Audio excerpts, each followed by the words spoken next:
Bien, jóvenes, bienvenidos a esta segunda clase de célula fúngica 2, hongos de importancia médica. Básicamente en esta clase, ahora que ya sabemos qué comen los hongos, ¿cierto? Cómo se reproducen, cuáles son las características fundamentales, los roles ecológicos que tienen, vamos a comenzar entonces a ver algunas cosas que ya están relacionadas directamente con la carrera, ¿cierto? Que son algunas enfermedades producidas por hongos. Básicamente eso es el objeto de esta clase. ¿Ah? Entonces ahí tenemos las características generales de los hongos, solo a forma de irlo recordando un poco, ¿cierto? Son organismos eucarióticos, heterotróficos. Ahí está el arbolito y ahí está fungi, ¿ah? Muy cerca de animales, ¿ah? Que es donde estamos nosotros. Este sería el dominio eucaria. Recordarles nuevamente la estructura de la pared, la membrana, la estructura externa de los hongos, que entre paréntesis donde actúan muchos de los antimicóticos que se aplican en enfermedades o en micosis, enfermedades producidas por hongos, que las vamos a ver en una clase posterior. La composición de la pared tiene quitina, miren. Ojo que la quitina es la misma estructura que tienen algunos coleópteros y algunos artrópodos, como por ejemplo algunos organismos marinos, crustáceos tienen quitina también. Que a todo esto se ha intentado hacer la quitina en el laboratorio y ha sido prácticamente imposible. Es un material súper resistente, es liviano, tiene un montón de buenas propiedades la estructura biológica de quitina que no se han podido volver a hacer en laboratorio, digamos. Y eso la hace interesante para los químicos, para la farmacología. De hecho, los beta-glucanos que están ahí en la pared se están utilizando actualmente como anticancerígeno y para estimular el sistema inmunológico. Ahí están, miren, el anillo beta-1,6 de glucosa, que forma parte de la cubierta de glucanos, digamos, de la pared de hongos, y que tiene una serie de buenas propiedades. Se ha utilizado como para la nutrición, como agente o suplemento de alimentos, mejora el sistema inmunológico, ayuda, digamos, a mantener niveles de colesterol adecuados, ayuda a cicatrización de heridas, previene infecciones, y también se ha utilizado como tratamiento adyuvante en algunos cuadros de cáncer. Y ahí está el producto comercial, digamos, que está aislado de los hongos. Ojo. Por lo tanto, la investigación con este grupo de organismos permite también muchas aplicaciones. Ahí está la pared celular y les muestro la quitina. Esta es la estructura íntima de la quitina, que son unidades de beta-1,4-N-acetilglucosamina, que están unidas. Ahí está el grupo amino, miren, ¿se acuerdan de bioquímica, cierto? Ahí está. Esto es N-acetil de glucosamina, unión beta-1,4, que forma la quitina. Ahí pueden ver una levadura que está generando una suerte de tubo, digamos, de pseudo-IFA también. Y ahí se ve la pared, que es bastante gruesa. Ahí indica la flechita. Y es que bastante firme, es robusta, tiene una flexibilidad, protección, tiene un montón de buenas propiedades, como ya comenté. Y ahí está un resumen de cómo es la pared. Ahí está la membrana, ¿cierto? Membrana plasmática y toda la pared, digamos, donde está la quitina, los glicanos, los glicomananoproteínas, polímeros de beta-glucano, etc. Esto era en el caso de Candida albicans. Solo comentarle que la composición de polisacáridos de la pared varía según el grupo taxonómico, que no es exactamente la misma. De hecho, varía también la composición según la etapa de crecimiento y proliferación. Por ejemplo, la quitina es bastante mayor en los porangióforos, la espora es poquito y varía también en la fase levadura e IFA en la que se encuentra el hongo. ¿Okay? Esto se analizó con mucorroboxy, que es del grupo de las mucormicosis. Ahora, dentro de la clasificación de las micosis, en términos generales, uno puede describir micosis superficiales, por ejemplo, dermatofitosis, que vamos a ver, las famosas tiñas, pues chiquillos, las tiñas. ¿Quién no ha tenido tiña? Díganme. O piedra atleta. Estos son micosis superficiales. Hay otras que son micosis subcutáneas, que son un poco más profundas, las porotricosis, por ejemplo.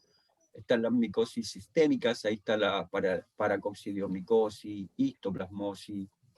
Están también algunas micosis oportunistas que se han descrito recientemente, sobre todo en pacientes inmunodeprimidos. Son ahí un ejemplo las candidiasis, las criptococosis, las pergilosis. Obviamente el nombre de la enfermedad viene dada por el organismo, la aspergilosis producida por Aspergillus, criptococosis producidos por Cryptococcus, ¿cierto? Vamos a verlas también en esta clase. Vamos a comenzar echándole una mirada a las micosis superficiales, que miren como se ve acá, pueden afectar el pelo. ¿Se acuerdan que hablamos de hongos queratinofílicos? Al que le gustaba comer uñita, ahí está, pues. El que le gustaba comer pelito, ahí están, miren. ¿Ah? Son micosis superficiales.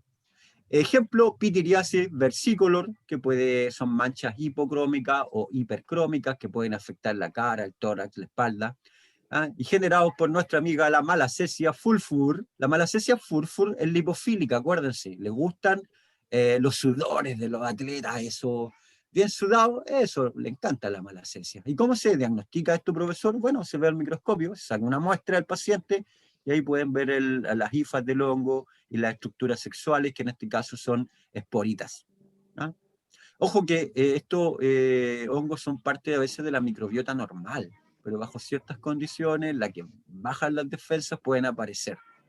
Ojo que ustedes, si buscan pitiriasis, por ejemplo, en términos generales, lo googlean, puede haber de distintos orígenes, distintas etiologías. Yo estoy hablando acá de la etiología fungal, generada por un agente etiológico que es un hongo. Hay otras pitiriasis que tienen que ver con efectos, con problemas en el sistema inmune,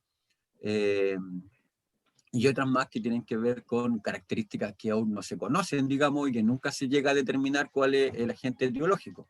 ¿Sí? Dentro de las pitiriasis hay un grupo amplio.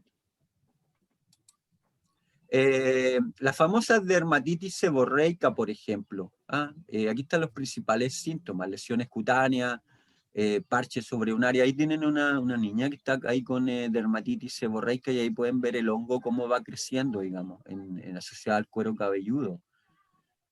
Aquí puede deberse a factores de hospedante, como los cambios en los niveles hormonales, sistema inmunitario debilitado.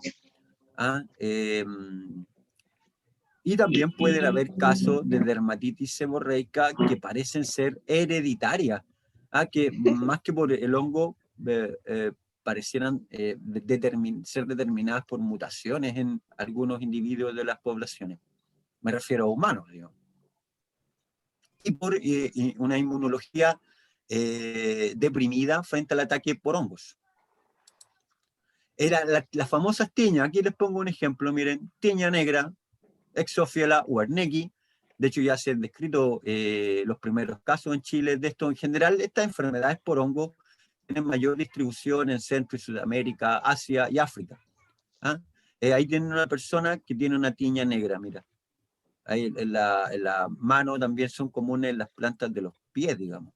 Y generalmente, como son micosis superficiales, se pueden tratar con imidazoles u otro tipo de antimicóticos de uso tópico. Es decir, son unas cremitas que se aplican acá. Aquí tengo un trabajo de la revista chilena de infectología que dice: tiña negra, comunicación de un caso clínico alóctono en Chile. ¿Qué significa alóctono, profesor? Significa que venía desde otro país la persona que estaba, que en este caso era una mujer, si no me equivoco, sí. Era una mujer chilena que después de varios viajes por Estados Unidos, Centroamérica, presentó manchas de color café en ambas plantas de los pies, miren. ¿Qué les parece? Se tomó una muestra de la paciente y se logró observar al microscopio, y ahí se ve claramente las hifas, tanto las pigmentadas como las no pigmentadas, y se cultivó, y ahí aparece el hongo, mira, en un cultivo que son colonias de color negro grisáceo, mira. Este fue un caso reportado en Chile hacia el año 2013, uno de los pocos casos que ha sido reportado. ¿Hay alguien que se le quedó encendido el...? Sí, porfis, gracias, Javiera. Vean sus micrófonos, porfa. Ya, y acá tenemos la piedra negra, que es piedra yortai. Este es también un hongo del tipo dermatófito. Y miren, Ese que está ahí grande es el pelo. Y ahí está el hongo atacando el pelo. Mira, son hongos queratinofílicos. En general afecta a personas deficientes en aseo, por ejemplo. Afecta, eh, afecta, por ejemplo, el cuero cabelludo de la zona púbica o de la cabeza también. ¿Ok? Piedra blanca es otra variante del género Trichosporon, en este caso Trichosporon weigeli, que puede afectar el pelo de todo el cuerpo, el pelo axilar, el cuero cabelludo. Ahí está, mira, el hongo creciendo alrededor del pelo. Cuando tú tomas el pelo de este paciente, mira, ahí está el pelito, mira, y lo pusiste en la placa, ahí crece el hongo, mira, en la placa, de forma más expansiva, que genera colonia de tipo blanco-amarillenta, mira. En el caso de las dermatosis cutánea o micosis cutánea, estas pueden afectar la epidermis, como ya dije, de tejidos queratinizados, y generalmente reciben el nombre según el área anatómica que se encuentre afectado en el paciente. ¿Ah? Aquí la mayoría son hongos geofílicos que viven en la tierra, o zoofílicos que viven en animales, o antropofílicos que pasan de una persona a otra persona, digamos. ¿Ok? Ahí está, es como un caso de dermatofitosis cutánea por candidiasis, por ejemplo. De hecho, dentro del género de los que producen micosis cutánea del tipo dermatófilo están estos tres géneros: Epidermophyton, Microsporum y Trichophyton. ¿No? Y la mayoría de ellos producen macro y microconidios. Miren, por ejemplo, en la piel afectan los tres. En los pelos, Microphyton y Trichophyton. Y en uñas, Epidermophyton y Microsporum son más o menos raros. Pero Trichophyton es el que la lleva, digamos, ¿eh? Que está siempre presente en esos casos. Esto es como un resumen de las partes de los pacientes que pueden afectar estas micosis superficiales. Y ahí tenemos, miren, el género Epidermophyton, que genera una macroconidia con unos lóculos. No sé si alcanzan a verlo en fotografía. Aquí en el esquema está mejor, miren. Estos son unos macroconidios. Aquí es una forma de reproducción asexual de este hongo. Y estos hongos pueden producir colonias algodonosas blanco-amarillentas, como dije, en la placa, miren, y que crecen expansivamente. Y ahí pueden ver en la fotografía tomada al microscopio, se ven macroconidios septados, ahí están los macroconidios esos grandes, que son estos mismos que se ven acá, digamos. ¿Qué les parece? Yo encuentro súper interesante la estructura de estas formas reproductivas que son, como dije, esporas asexuales macroconidios. Y esto puede generar la tiña pedis. El famoso pie de atleta, les presento el hongo que genera, entre otros, algunos cuadros de tiña pedis, es decir, tiña asociado a los pies de los atletas. Ahí pueden ver que forma verdaderas cicatrices, vesiculosas a veces, que son bastante complejas de tratar cuando están avanzadas. Ahora, en términos concretos, uno esto lo trata con antimicóticos tópicos, como cremita, ¿cierto? Y obviamente hay que mejorar la higiene, un montón de otros aspectos. El género Trichophyton se caracteriza porque tiene varios lóculos en la esporita. Mira, ahí está la esporita, la macroespora también. Un ejemplo es Trichophyton mentegrophytes, que tiene microconidio y macroconidio. Algunos son piriformes. Y los otros que tienen estos zarcillos. El zarcillo es como lo que salen de la uva. Miren, son como unos resortes ahí, la IFAF generan. Cuando usted ve estos zarcillos y ve estas macroconidias con 3 o más lóculos, usted dice, esto es Trichophyton. Y esto se puede diagnosticar rápidamente con un examen de microscopio de la muestra del paciente. Pero profesor, ¿le saco al paciente directamente el tejido afectado? Sí, pues, el tejido afectado, usted hace un raspadito, lo pone con hidróxido de potasio 10% y lo ve al microscopio y van a aparecer las estructuras del hongo. ¿Qué le parece? Ahora, estos hongos están asociados, por ejemplo, a Tinea cruris, que es porque afecta la zona superficial de la región inguinal. Acuérdense que la región inguinal puede estar sometida a presencia de ácido úrico, regularmente en pacientes, como ya les comenté, que están postrados, y ahí llegan estos hongos que les gusta el ácido úrico.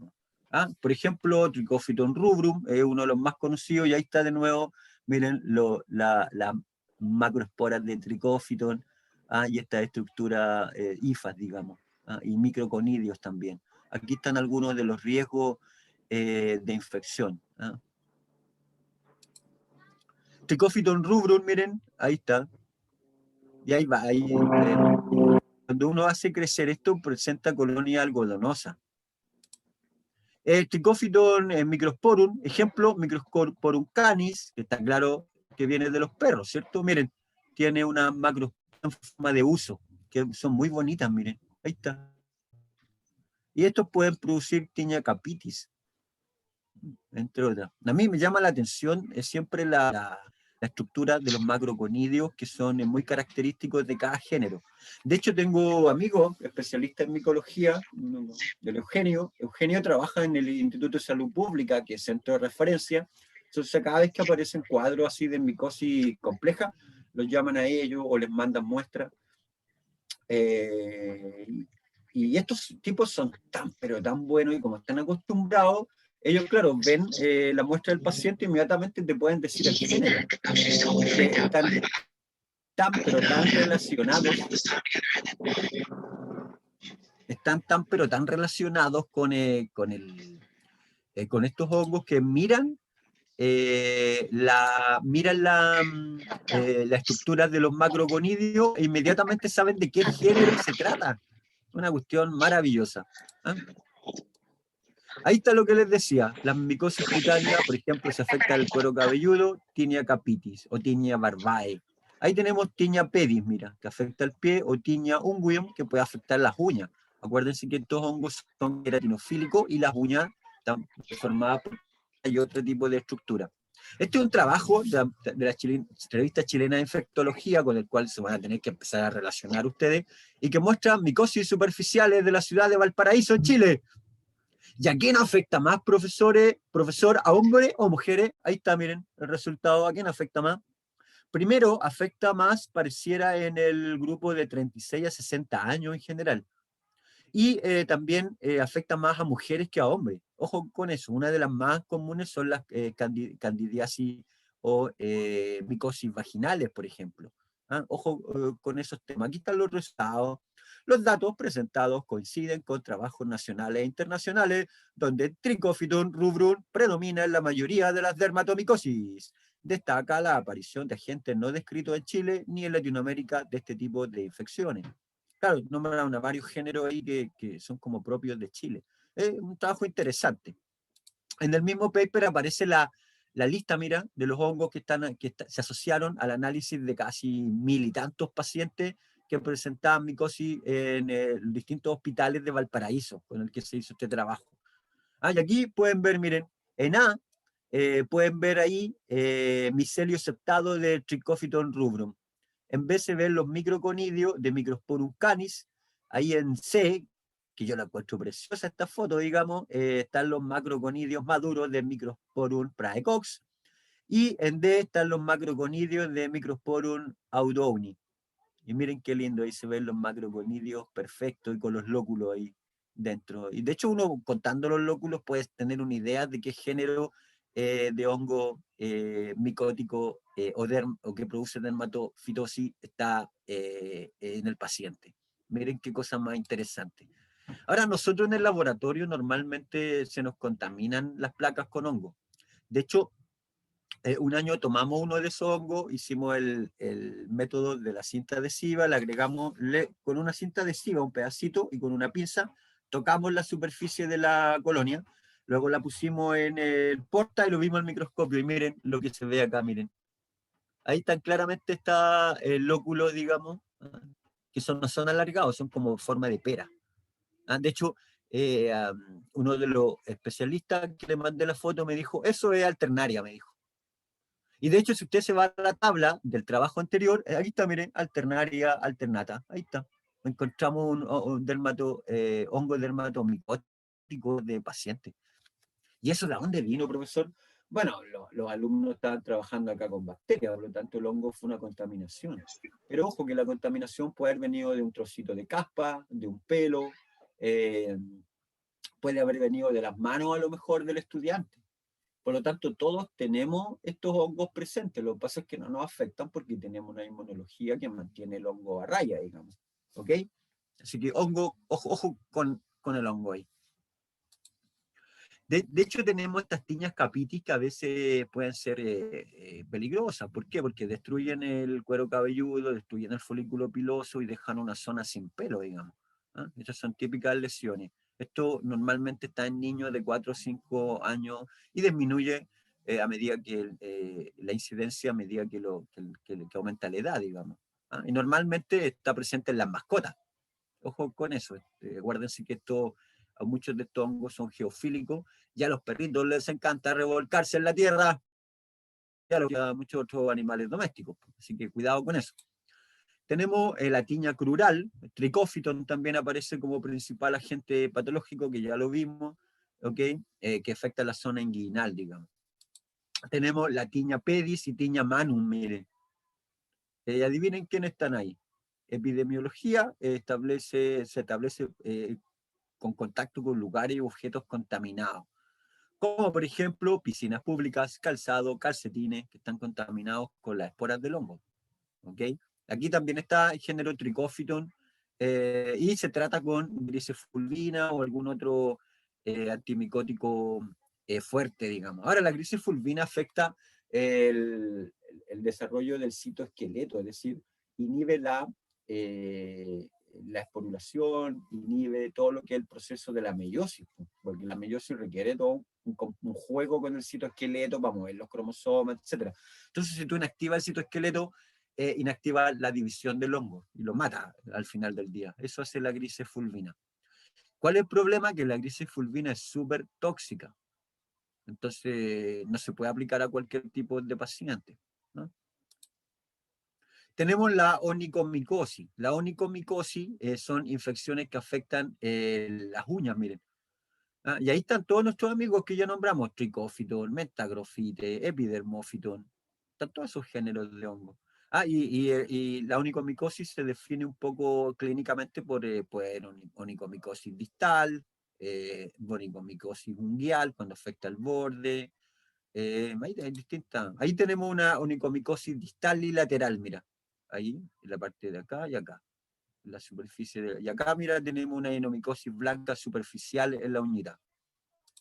Acá tenemos onicomicosis negra superficial ahí en la base de la uña, mira.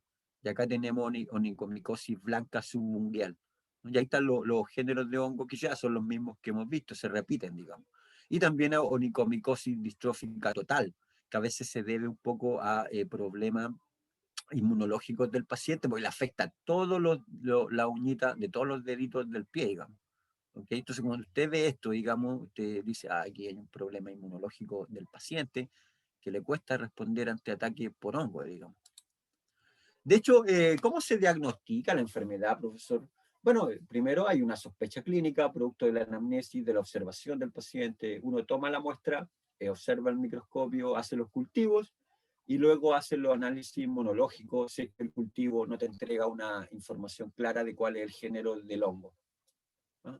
Y los análisis inmunológicos no son más que unas pruebas, unos kits, donde tú pones al hongo y dependiendo de ciertos cambios de color en los medios de cultivo, tú vas ajustando, digamos, el nombre o el género del agente etiológico que está generando la micosis en tu paciente. Ahora, aquí hay una foto que tiene un error más o menos grande, que es bueno que lo visualicen. Díganme cuál es el error de estas tres fotos. Hay una que presenta un error más o menos importante. Díganme cuál es. A ver. Háganme algún comentario ahí. Ya, apto. Perfecto. Yerko, bien, Alejandro. Exactamente, Victoria. El problema es que usted no puede hacer esto, pues, porque el mismo hongo que le está produciendo acá a este paciente, le está produciendo la tiña en la cara, se le puede pegar a usted en la uñita, pues, por lo tanto, por ningún motivo usted hace esto. Siempre se tiene que poner guantecitos. Acá está, aquí arriba está bien, mira.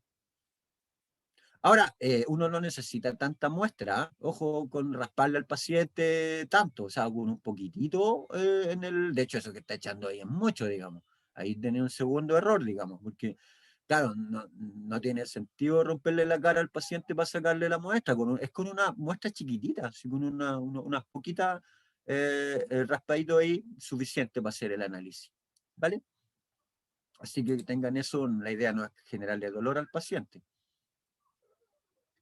Sí, de preferencia también tiene que usar mascarilla. Yo creo que ahora con lo que está pasando, obviamente van a tener que acostumbrarse a usar siempre mascarilla y usar guantes, de todas maneras. Ahora, si estás tratando a un paciente, tiene que usar mascarilla sí o sí. Po. O sea, no se trata de usar bozal. Po. O sea, es para autoprotección suya y para protección del paciente también. Es parte de las normas de bioseguridad que le van a tener que quedar claras en este curso, digamos. ¿Vale? Bueno, ahí tengo un grupo de alumnos ahí que está haciendo tinción Gram, miren. Lo sé porque ahí tienen cristal violeta, ahí tienen, se fijan ahí en la gradilla, están todos los reactivos. Ahí están las muestras ahí que la fijaron y le están echando cristal violeta. Están en la primera etapa de una tinción.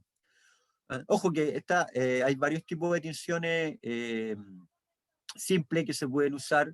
De hecho, uno puede tomar la muestra, le echa hidróxido de potasio, lo ve al microscopio directo y ahí inmediatamente aparecen. Ahora, en las fotos anteriores, por ejemplo, las del paper, se ven los macroconidios medio azules, ¿se fijaron? Bueno, ahí usaron hematoxilina. Porque esta estructura se tiñe con esto, entonces se ven azulitos los macroconidios. Es una foto muy preciosa las que salen cuando uno le pone ahí el celular o la cámara que está asociada al microscopio. Digamos. Entonces, estas son las bases del diagnóstico de dermatomicosis. De hecho, cuando hay sospecha clínica, se puede usar la famosa lámpara de Wood, que es una lamparita que usted le pone en la cabeza al paciente, se la acerca nomás, pues no se la pone en contacto. ¿Y qué es lo que observa? Observa que hay microorganismos infecciosos. ¿Por qué? Porque miren, ahí está la foto, miren. Entonces, acá tienen el individuo y ven cómo tiene tiña barbae, miren, el hongo ahí. Porque las hifas, como son yalinas, empiezan a brillar en la oscuridad cuando usted ilumina con esta lamparita. Entonces, con esto puede tener rápidamente un diagnóstico de qué es lo que está ocurriendo. Entonces, sigue usando en casos de micosis superficiales. Estos son los instrumentos básicos. Como ya dije, como verán, no es muy difícil tener esto en clínica, normalmente en el box de atención. De lo que yo me preocuparía es de que todos los elementos estén muy, pero muy limpios. Este bisturí medio oxidado, con eso, estos materiales hay que irlos pidiendo que los recambien regularmente o someterlos a soluciones que permitan limpiar. A mí eso me preocupa y acá también estoy viendo algo medio rojito ahí en esto. Así que ojo con la limpieza del material para la toma de muestra. No tiene sentido, digamos, eh, tomarle la muestra para el diagnóstico por hongo y que después el paciente termine con una gangrena, digamos. Entonces, limpieza absoluta y esterilización de todo el material que van a utilizar. De hecho, el examen directo se puede hacer con tinta china, azul de lactofenol. Miren, ahí está la del aspergillus. Este que está acá, miren, son levaduritas. Pero, ¿qué es lo que pasa? Que tienen una cápsula, po, y la tinta china permite ver que tiene cápsula, y así la veo, porque todo se tiñe menos la célula. Y ahí está la célula que está con una yema, mira, ¿la ven? Tiene una celulita hija. Y acá se pueden ver las hifas, ahí tú puedes ver si son septadas, no septadas, y todo eso con hidróxido de sodio al 10%. Por lo tanto, este es como el kit básico que hay que tener en clínica para hacer este diagnóstico. No es nada del otro mundo. Si lo importante es saber usarlo, digamos, y hacer la toma de muestras de manera adecuada. Los medios de cultivo ya los vieron con el profe Guise, no los voy a profundizar mucho, solo decir que para hongo el principal es medio agarza buró o agar lacrimel, que es donde crecen la mayoría de los hongos. Después usted toma las colonias del hongo de acá y las pasa a otros medios más específicos, le hace tinción, y le puede hacer lo que quiera.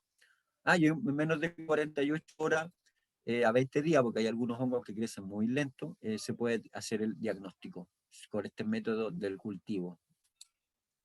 Ahora, dentro de los kits inmunológicos está, por ejemplo, el látex para Cryptococcus, ¿no? O el test ELISA para aspergilosis. Mira. Y dependiendo uno prepara un cultivo con el hongo del paciente, digamos, aislado ahí, hace una preparación a un McFarland y posteriormente siembra ahí unos microlitros en cada uno de estos. Y por el patrón que te da de color que aparece ahí, eso te da un número, y ese número está asociado a una especie específica dentro del género Aspergillus. ¿Qué te parece? Y con eso pues, te vas a otra tabla y inmediatamente sabes más o menos qué antimicótico tienes que usar con este paciente. ¿Qué te parece? Está todo esto estandarizado, todo esto. Y va cambiando, ¿ah? Ojo, va cambiando porque recientemente han aparecido cepas de cándida, por ejemplo, como la cándida auris, que es súper compleja porque es resistente a todos los antimicóticos conocidos. De hecho, también está el análisis de identificación molecular. Uno lo que hace es extrae DNA por un método enzimático o método mecánico. Luego, el DNA le hace una amplificación PCR usando la región ITS, que está de acá del DNA ribosomal. Mira, ahí está la 18S. Acá está el ITS, la región 5.8 y el ITS2. Los ITS son espaciadores transcritos internos. Y es, RDNA es el DNA el DNA que codifica por el ribosoma 5,8S. Entonces tú tomas el partidor ITS1 y el ITS2 y te amplifica, mira, ¿te acuerdas del PCR? Te amplifica toda esta zona. La zona del 5,8 es súper conservada, pero tanto el ITS2 como el ITS1 es bastante variable y te permite saber a nivel de género o especie. Este es uno de los más usados a nivel molecular. Cuando uno quiere hacer análisis molecular, usa esto. Ahora, una vez que tú purificaste el producto de amplificación, el amplicón, que es toda esta zona de acá, entre el ITS, el partidor ITS1 y el ITS2, después del PCR, tú puedes hacer análisis bioinformático, le haces un BLAST-N a la secuencia. E inmediatamente tienes una idea clara de qué especie se trata. Mira qué bonito. Bueno, ahora vamos a ver algunas micosis subcutáneas, nos vamos a ir profundizando un poco. Estas micosis pueden deberse a traumatismos, por ejemplo, producen un amplio espectro de infecciones. La diseminación es rara, pero el tratamiento es bastante complejo. Ejemplo de esta micosis, o bien digo, micosis subcutáneas ahora, más profundas, son la esporotricosis, pues, producida por esporotricosis Schwenki, que puede afectar la cara y las extremidades del paciente. Nuevamente el diagnóstico se hace por examen microbiológico directo, tú tomas la muestra del paciente y mira, a mí yo cuando veo este hongo se me antoja ahí como racimitos de uva, mira, estos son los microconidios y ahí están las hifas del hongo, mira. Y ahí es, así como es como crece este hongo, son colonias terciopeladas que van del blanco al negro. Obviamente uno cruza información entre la anamnesis, lo que estás viendo en el paciente, lo que estás viendo al microscopio, el cultivo, y con eso ya puedes hacer un diagnóstico presuntivo de que es una esporotricosis. ¿Ok? También están las cromoblastomicosis, como su nombre lo indica, cromo viene porque estos son hongos que producen pigmentación, mira. De hecho, no sé si se dan cuenta, pero esto que está aquí arriba es el pie de un paciente, digamos. ¿Ah? Pero ¿y por qué crece así tan feo que parece un pie de elefante, profesor? Buena pregunta. Y eso es porque el hongo le gustan los tejidos vasculares y va penetrando por el tejido, va destruyendo con su enzima y busca los tejidos vascularizados y los infecta. Estos son hongos de matiáceos que producen melanina, por eso que tienen esto. Ahí tenemos varios géneros, Fonsecae, Fialófora, Cladosporium. Y nuevamente, ¿cómo se hace el diagnóstico? Bueno, lo mismo. Análisis, toma de la muestra del paciente, análisis al microscopio, tinción y cultivo. Y si es necesario, para estar más seguro, un análisis inmunológico o un análisis molecular. Ahora, el cuadro es tan, pero tan evidente que a veces no es necesario el análisis molecular, digamos. ¿Ah? Solo es necesaria la tinción y la observación al microscopio. La feoifomicosis, otro tipo de micosis es, que ya no son superficiales, guarda, es que estas son un poquito más profundas. Y mira, ahí tenemos toda la cara del paciente afectado, mira. Aquí tenemos a curvularia, aquí genera estos macroconidios que va a decir nubitas ahí, muy bonito. Y normalmente las colonias son aterciopeladas y de color oscuro en el medio de cultivo agarza buró. Ya, ahora vamos a ver algunas micosis sistémicas, que como ya lo dice su nombre, son micosis que pueden afectar todo el individuo, cualquier órgano, y son mucho más profundas, llegan a la espora al torrente sanguíneo, pueden terminar en la médula espinal, en el cerebro, en el corazón, en las válvulas cardíacas, en el riñón, el hígado, en cualquier parte. En Chile hay pocos reportes de esto, pero hay una histoplasmosis emergente. Histoplasmosis producida por Histoplasma capsulatum. Normalmente es común en Estados Unidos, Centro y Sudamérica. Ahora, en Sudamérica se descarta Chile porque nosotros tenemos un mar que nos protege, tenemos el desierto en el norte que nos protege y tenemos la cordillera. Pero chicos, en Brasil, partes de la Amazonía boliviana, peruana, Ecuador, esto es súper común, ¿ok? Y está asociado ¿a qué? A palomas, a murciélagos. ¿A murciélagos, profesor? Sí, pues, a murciélagos. ¿A sopa de murciélago? No, a sopa de murciélago. Eso es amarillista. Mira, lo que pasa es que tanto las aves como los murciélagos producen heces, y en esas heces están las microesporas de Histoplasma capsulatum, mira, y que pueden llegar por vía inhalación a los pulmones y a todo el sistema. De hecho, algunas veces producen manifestaciones orales, mira, se inflaman las encías de los pacientes. ¿Y cómo reconozco a Histoplasma, profesor? Fácil, haces el cultivo y cuando lo pone a 22 grados Celsius aparecen estas esférulas, mira. Y a 37 grados Celsius aparece ya con forma de levadurita. Entonces, con la anamnesis del paciente, ver si tiene manifestaciones orales y ver el cultivo a 22, ya hace 37 grados Celsius, y ver si aparecen estas esférulas, con esto ya está al otro lado. O sea, puedes decir que se trata de histoplasma, digamos. Obviamente aquí uno cruza información de la anamnesis del paciente, le pregunta dónde estuvo. O sea, si yo tengo un paciente que viene de estar en Machu Picchu, que después se pasó a la selva y a la Amazonía peruana y anduvo unos días allá, es obvio que esto tiene que ser un hongo, ¿cierto? Cruzar información. De hecho, en Chile se describieron algunos casos de histoplasmosis asociados a gente que trabaja estudiando murciélagos, po. Si te tenéis que poner unas cavernas donde está lleno con caca de murciélago seca, que deben tener una cantidad de esporas que se aspiró ahí el investigador, ¿cierto?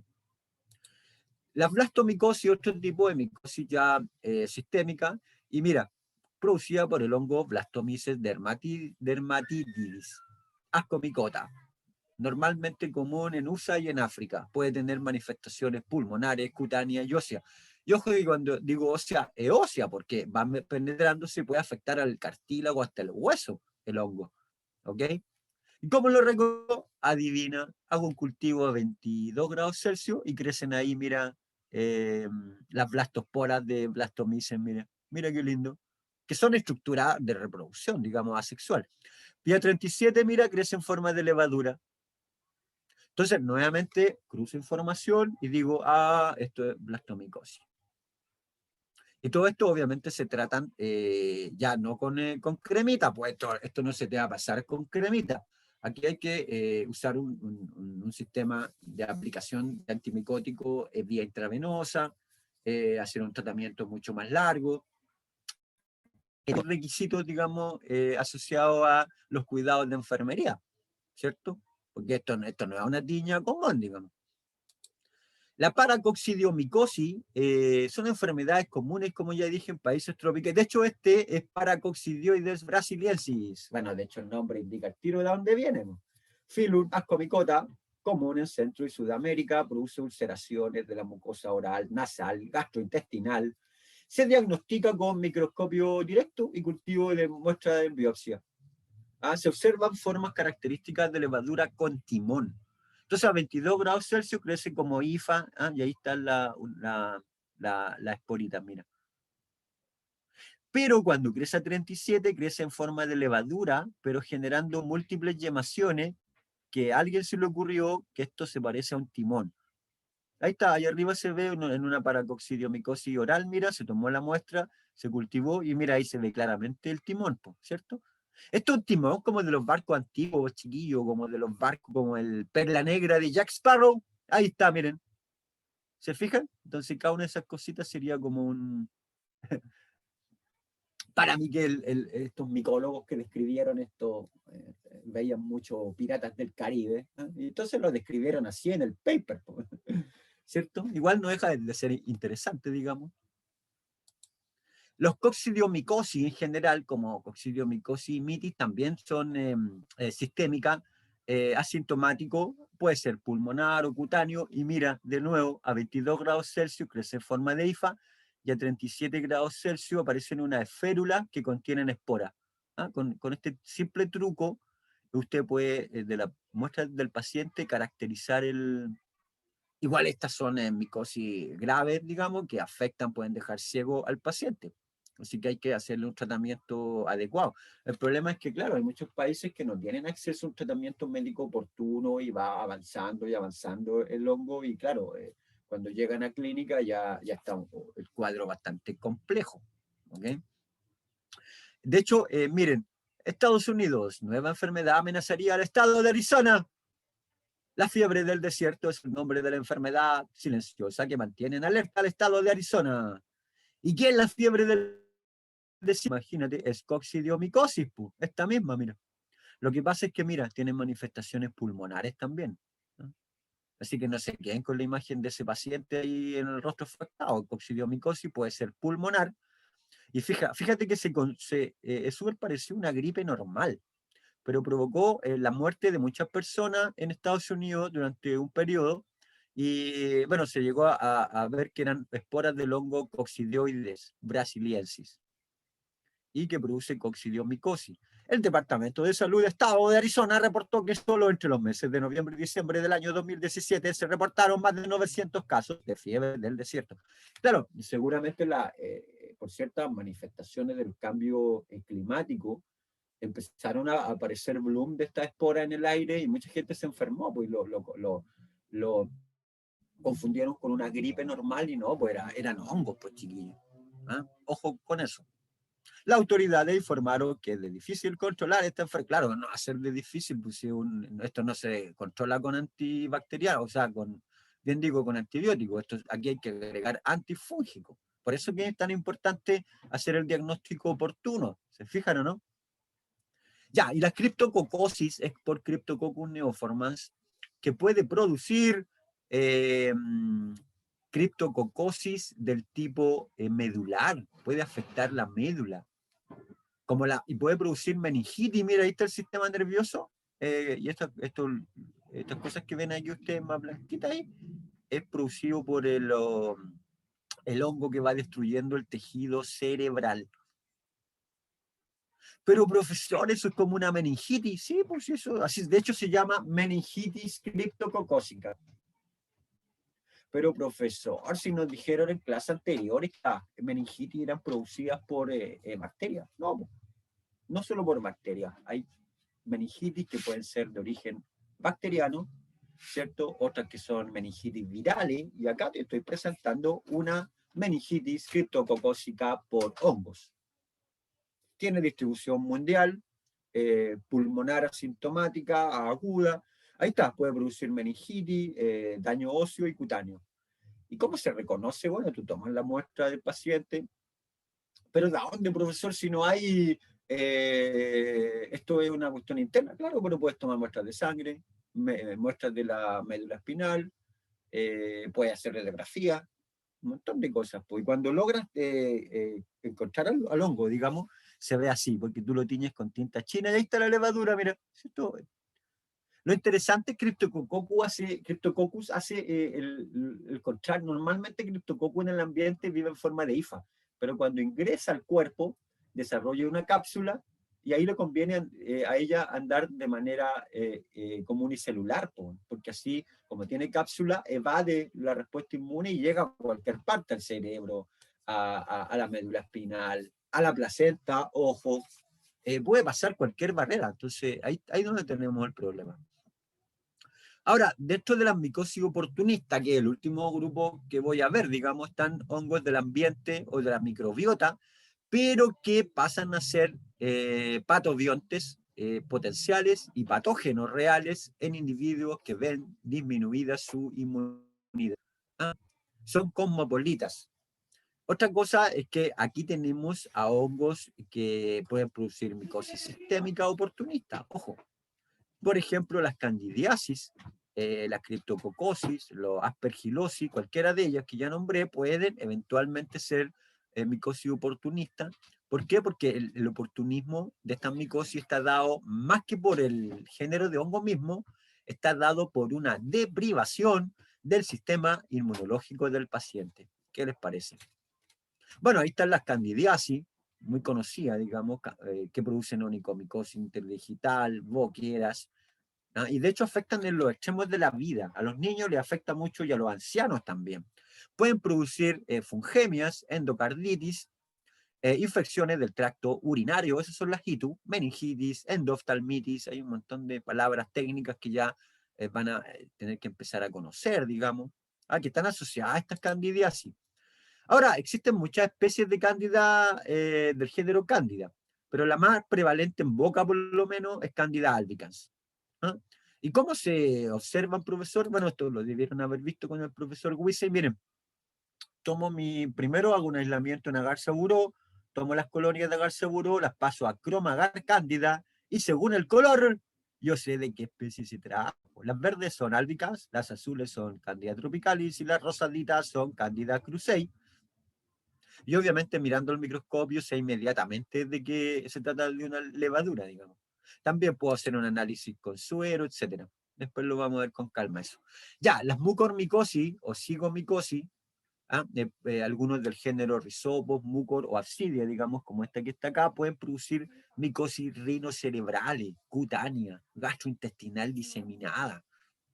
Normalmente se diagnostica al microscopio, directamente mirando la muestra del paciente por cultivo y serología, que tiene que ver con detección de ciertos anticuerpos que me permiten ver específicamente de qué género de hongo se trata. La aspergilosis, generada por el hongo Aspergillus, que pueden verlo aquí, ojo que puede producir micotoxicosis por alimento. Acuérdense que estas esporas tienen aflatoxina, que pueden producir neumonitis alérgica. ¿Eh? Esas neumonías que me dan de repente a mí deben ser por hongo. Y puede llegar a generar enfermedades sistémicas. Ahora, en el género cándida, que es uno de los más interesantes de estudiar, hay candidiasis orales, onicomicosis, dermatomicosis. ¿Eh? Aquí están algunas alumnas de la carrera que están viendo al microscopio muestras de cándida obtenidas en su práctico, con muestras obtenidas de ellas mismas.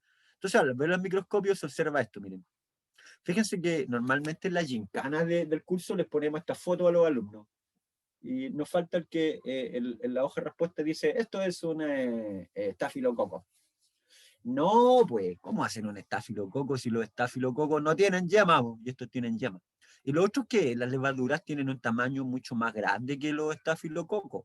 ¿Ah? Ojo con caer ahí, algunos caen muy fácil ahí. Entonces esas dos cosas, por formación de yema, un tamaño bastante más grande. Las bacterias miden entre 2, 3 micrones, esto puede llegar a 10 o 15 micrones, bastante más grande la levadura. Y se ve en agar sangre, se ve de color blanco. ¿Qué les parece? Ahí están las estudiantes de enfermería viendo sus propias colonias.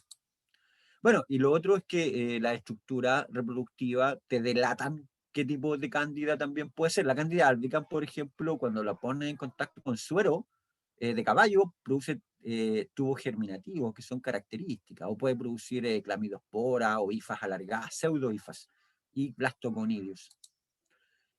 Forman parte de la microbiota. Aquí les puse adrede esta diapo mal, porque ahí dice flora.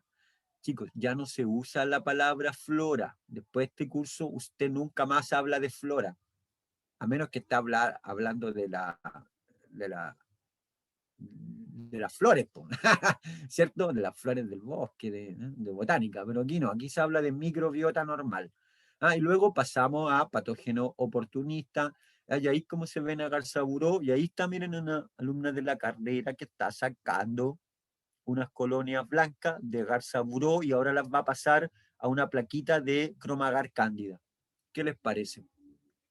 Interesante, ¿no? Microbiota es el nombre nuevo. El microbiota la lleva. De todas maneras, Vanessa, microbiota, no se olvide nunca más de eso. Y aquí están las distintas especies que pueden haber dentro del género Cándida. Y siempre se caracteriza porque en medios de cultivo ricos se reproducen por yemitas, hacen llamación. ¿Ok? De hecho, produce uno de los principales factores de virulencia de Cándida es que pasa de crecimiento levaduriforme, de la levadura con la yemita, a un crecimiento pseudofal. ¿Y por qué, profesor? Bueno, porque a la hifa le resulta más fácil unirse a los epitelios. Pues. Ese es el principal factor de virulencia de estos hongos como Cándida, son sus capacidades de adherencia, fosfolipasa, etc. Ahí está, proteasa y fosfolipasas también produce. ¿Ok? Capacidad de adherirse a tejido. Y ojo que muchos viejitos presentan candidiasis asociada a uso de prótesis dentales y mala higiene de esas prótesis dentales. ¿Vale? Por eso que les dije que se da en los extremos de la vida muchas veces. ¿Ah? Ahora, también tenemos tratamiento antimicrobiano prolongado en el caso de algunos cuadros de candidiasis sistémica. Y últimamente se ha visto que está asociado a SIDA y a otras inmunodepresiones y enfermedades de base como diabetes, alcoholismo, neoplasias, uso de corticoides, sobre todo los corticoides inhalados y otros inmunosupresores. De hecho, tenemos un montón de factores predisponentes. Por eso es tan importante, chiquillos, la anamnesis también. Prótesis dentales, uso de corticoides inhalados, antimicrobianos en la cavidad bucal, los chupetes, los niños, lengua fisurada, mala higiene, tabaquismo, todo esto son factores predisponentes a candidiasis, miren. Por eso que usted habla con el paciente, le hace su fichita técnica y la anamnesis y le entrega muchísima buena información. Profesor, ¿y por qué el uso de corticoides inhalados? Bueno, porque estos corticoides inhalados se usan con un puff, ¿cierto? Y generan dos cosas. Uno que te irrita la mucosa y otro que te baja las defensas localmente en la zona que tú inhalaste. Por eso que los individuos que usan este tipo de inhaladores son tan propensos a tener candidiasis, ¿no? Igual que los que usan prótesis dentales, ¿vale? Ahora, las candidiasis orales son una familia grande que van desde las agudas a las crónicas. Acuérdense que cuando hablo de enfermedad aguda es aquella que tiene un comienzo súbito y evolución rápida, pero que se resuelve sola, digamos. ¿Ah? Y las crónicas tienen un comienzo más lento, pero se mantienen mucho tiempo, mucho más tiempo. ¿Y por qué? Porque, por ejemplo, la candidiasis bucal hiperplásica crónica, no sé si cachan hiperplásica, pero este es un tipo de candidiasis que puede terminar en un cáncer oral. Y la mucocutánea crónica es una que te afecta todas las mucosas del cuerpo. Pero profesor, ¿cómo tan invasivo? No es que sea tan invasiva la cándida. Es que el paciente, de hecho hay pacientes que tienen mutaciones genéticas que inactivan ciertos sistemas de respuesta específica de la inmunología a hongos, por lo tanto son mucho más susceptibles a hongos. Y ahí hay mucocutáneas crónicas, que en un mismo año estos pacientes pueden tener 3, 4, 5, 6 cuadros de candidiasis repetitiva, porque en la mucocutánea crónica tú no eliminas el problema, porque el problema es que el paciente tiene una inmunología muy disminuida frente al hongo. ¿Me siguen con la idea, cierto? Por eso que es importante hacer la distinción entre aguda y crónica. Digamos. De hecho, aquí tienen unos ejemplos, mire, la pseudomembranosa genera una pseudomembrana. Esta pseudomembrana usted la puede retirar y sale. ¿Y qué es lo que ve ahí? Principalmente hifas del hongo. También está la candidiasis bucal atrófica crónica o estomatitis protésica asociada a prótesis. O otros tipos de lesiones pseudomembranosas. Mira, entonces ahí con la gasa se le sacó al paciente la parte blanquita y mira, le quedó una zona rojiza, sangrante. Esto es típico de la pseudomembranosa. También tenemos la bucal atrófica crónica asociada a keilitis. Ojo que a veces las keilitis que se te da acá en las comisuras es una unión entre un hongo y un estafilococo. Por eso que esto no basta tratarlo con un antifúngico, también tienes que usar un antibacteriano. ¿No? O candidiasis bucal hiperplásica crónica que se diagnostica con una biopsia porque esto está asociado a cáncer. De hecho, aquí se muestra la principal característica de virulencia de cándida que pasa rápidamente en unas pocas horas de crecimiento como célula, llamando a crecimiento pseudoifal invasivo. Y eso es característico de distintos tipos de candidiasis. ¿Cómo se diagnostica esto, profesor? Bueno, primero raspado de lesiones o biopsia, en el caso de la hiperplásica crónica, observación al microscopio y cultivo. ¿Ah? Una cosa interesante es el test de filamentación. Candida albicans lo pongo en suero y genera al tiro estos tubitos. Eso se llama test de filamentación. O lo puedo ver en placas cromagar cándida, como lo que hacemos nosotros en el laboratorio, o en algunos kits que usan fermentación y asimilación de azúcares para identificar a la especie de cándida. Por ejemplo, en cromagar cándida, la cándida albicans te da verde, mira. La cándida tropicalis te da azulita. Y la grambrata te da como unas colonias blancas, mira qué bonito.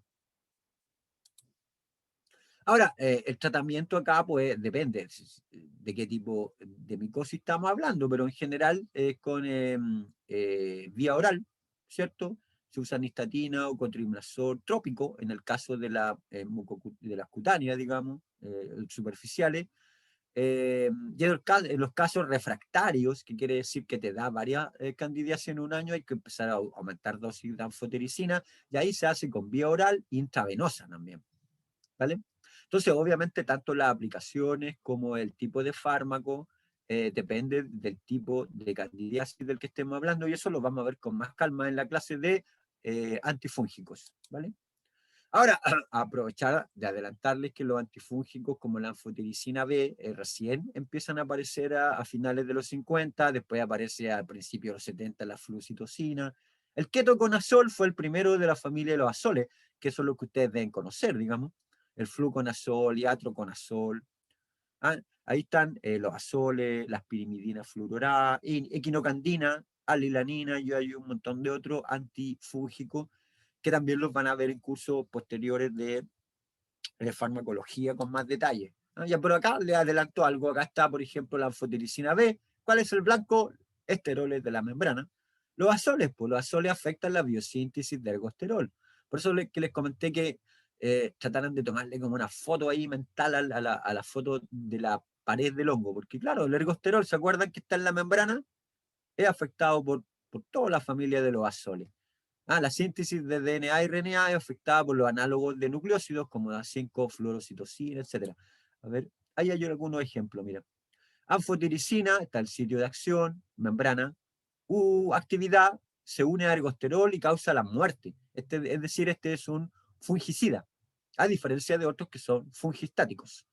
¿No? Y aquí están los sitios de acción del variconazol, por ejemplo, que inhibe algunas enzimas que llevan a la síntesis de ergosterol. ¿Te fijas?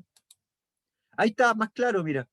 Por ejemplo, inhibidores de la síntesis de ergosterol, ahí están todos los azoles. Aquí está mostrando el sitio de acción. Por eso que era importante aprender algo de estructura. ¿Ah? La flucitocina, aquí está en el núcleo, porque inhibe síntesis de DNA, RNA del hongo. ¿Se fijan o no? Y la grisofulvina, que también se las nombré, que inhibe los microtúbulos, que pide entonces la división de la meiosis y la mitosis en este caso. ¿Ah? Ahora hay que considerar una serie de enfoques a la hora de elegir un antifúngico. Primero, el tipo de microorganismo, ¿cierto? Ya lo dije, el tipo de micosis, el sitio de infección. Por ejemplo, si tu paciente tiene falla renal, por ningún motivo usar grisofulvina, que es súper tóxica.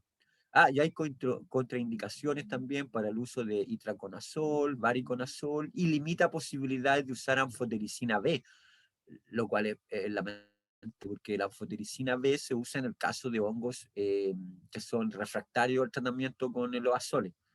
Entonces, ojo con eso, también hay que ver un montón de otros pacientes. Falla hepática, hay que, por ejemplo, hay contraindicación para los triazoles.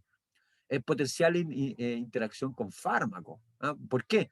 Porque hay algunos fármacos que interactúan con otros tipos de fármacos. Por ejemplo, algunos anticonceptivos interactúan con negativamente y se bajan, como tienen los mismos receptores, claro, no tiene sentido tratar una tiña corpórea, digamos, y después te salga una tiña con patita ahí, ¿cierto? Porque, claro, te interactuó negativamente el medicamento, inhibió el efecto de los fármacos anticonceptivos.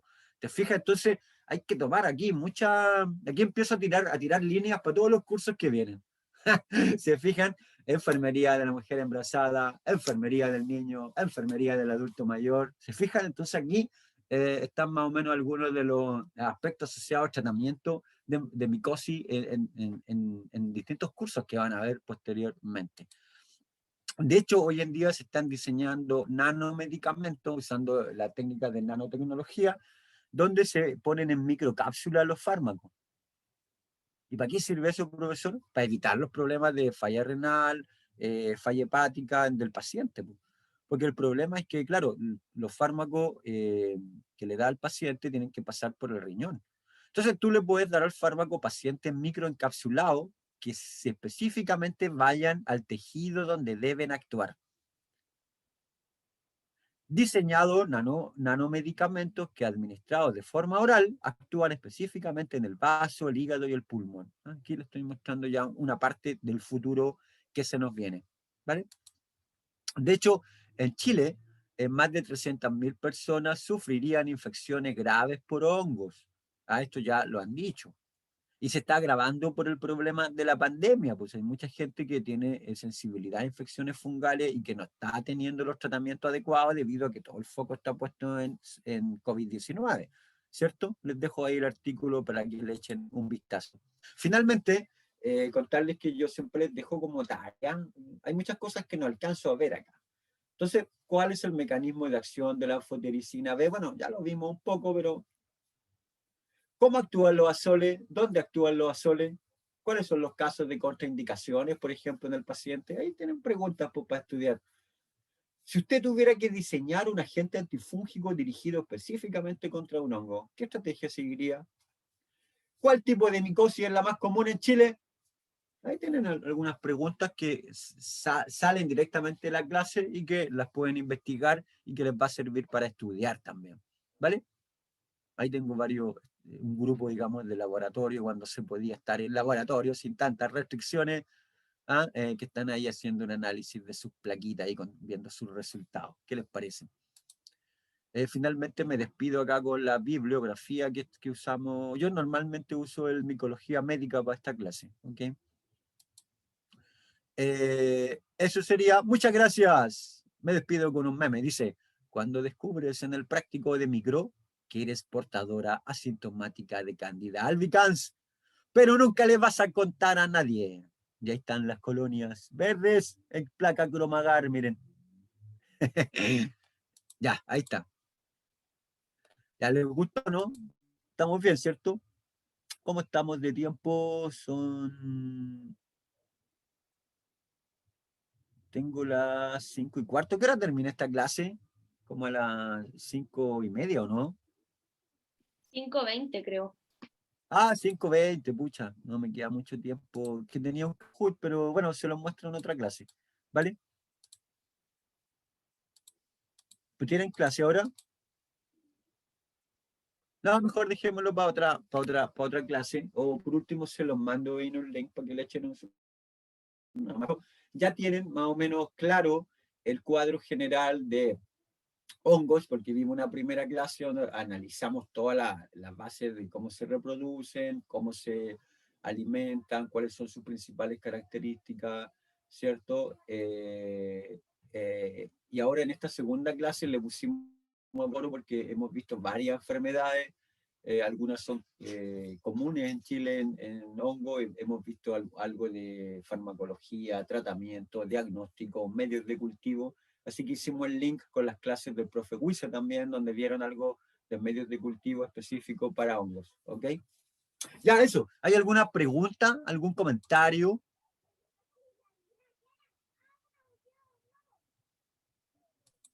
¿Comentarios? ¿Preguntas? Está más o menos claro, ¿cierto? Ya, súper. Hay que ponerse a estudiar nomás, pues, para tener claro las cosas más importantes de acá. Solo terminar contándoles que este artículo que les puse acá es de un especialista del área de la micología. Básicamente lo que hizo es que él en este artículo es que muestra que sus resultados indican que la información estadística y los cálculos que usan en epidemiología en enfermedades fungales pueden estimar la carga fúngica invasora en el futuro. Y dice que los chilenos presentarían infecciones fúngicas graves, que podría alcanzar a más de 325.000, digamos, equivalente a un 2% de la población, y que la candidiasis vaginal producida por Candida albicans y aspergilosis broncopulmonar, ABPA, causada por especies de aspergillus y asmas graves con sensibilización fúngica, que son las SAFs, serían infecciones por hongo más comunes en la población. Pucha, estoy respondiendo una de las preguntas ahí que les hice, pero bueno, vayan buscándola ahí, la complementan, ¿ok? Eso, lo dejamos hasta aquí entonces. Cuídense mucho. Qué bueno, Javiera, que le gustó la clase. Vamos a ir profundizando de ahora en adelante cada vez más en cosas que son específicas y hacer link con fármaco y con cursos de preclínico y de clínico, ¿ok? Y vamos a aprender conceptos también que van a empezar a usar ya de manera clara en clínica. De hecho, por ahí hay un caso clínico, no sé si va a ser de hongo el caso clínico, ahí vamos a tener que discutirlo con el profesor Wisen, ¿vale? Con el resto del equipo. ¿Le gustó la canción a la Victoria? Excelente, ya nunca más va a volver a escuchar a Fonsi ahí, Saccharomyces Fonsi. Está buena esa. De la misma manera, ya, pues préndanse la canción, les va a servir para la prueba, acuérdense. Ya, nos vemos. Ha sido un placer. Gracias por la paciencia. Nos vemos. Cuídense. Chau, chau.